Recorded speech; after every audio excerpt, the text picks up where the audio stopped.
In this guide, I'll show you how to add crossplay friends in Rainbow Six Siege on PS4, PS5, Xbox, or PC.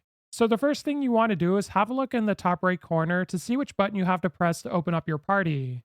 Now on PlayStation, it's the triangle button, and on Xbox, it's the Y button. Then what you want to do is open up Ubisoft Connect, and this is going to open up the social tab, and you should see at the top that crossplay is active. Now, what you want to do is go down to the search bar and you want to search for your friend's Ubisoft Connect name.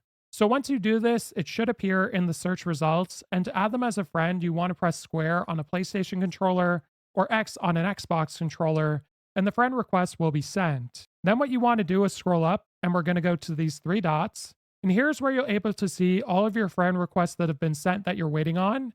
And if you go back, you can also have a look at all of your game invites. Now, if you want to invite your friend to your party, they do have to be online, and you want to open up more options under their name. And if they are online, you will see an option to invite them to your party. Now, if you're having issues inviting your friend, it's just not working, what I recommend you do is press start on your controller at the home menu, and then you want to go to options. And I've seen some people online say that turning off crossplay and then restarting your game after applying these settings can sometimes fix the issue. If this guide was helpful, like and subscribe, and we'll see you in the next one.